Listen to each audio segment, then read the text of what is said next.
ও রাকেশ ভাই, কোথায় এসছো? জগন্নাথের দোকানে চলে এসছো? তো প্রায় আসছো নাকি তুমি?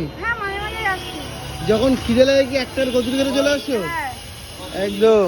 তা আজকে দোকানে কি বিক্রি একটু কম নাকি গো? শেষের পথে?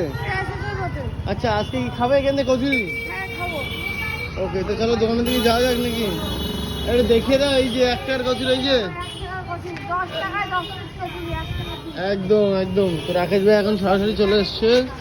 রাকেশ ভাই চলো কচুরির সামনে যাও, তুমি কচুরি তো পেবি। রাকেশ ভাইকে চেনো তো? একদম, রাকেশ ভাইকে চিনবো না মানে একটা কথা হলো। একদম। এই যে দেখো কচুরি কিনতে এখানে রয়েছে 1 টাকা পিস, মাত্র 1 টাকা। এখানে কিন্তু ডিম সিদ্ধ, ডিম সিদ্ধ কত করে? 10 টাকা করে। 10 টাকা করে। ওকে রাকেশ ভাই কি খাবে তাই বলো। কচুরি খাবো 10 পিস। 10 পিস? তোমার তো 10 পিস হয় না, তোমার 40-50 পিস লাগে। 10 পিস খাবো। আজকে 10 পিস বাড়ির থেকে ভাত খেয়ে এসছো নাকি? হ্যাঁ হ্যাঁ।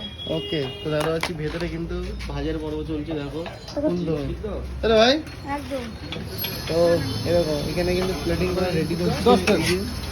10 টাকার যে কচুরি, এটা কি 5 টাকা যাচ্ছে? হ্যাঁ, 5টা পার্সেল যায় না যেহেতু। ওকে দেখো ওইটার রয়েছে, এখানে কিন্তু কচুরি দেওয়া হচ্ছে। আর এই যে রাকেশ ভাই তাহলে শুরু করা যাক নাকি খাওয়া দাওয়া? হ্যাঁ, বেশি লেট করে লাভ নেই নাকি? একদম। চলো।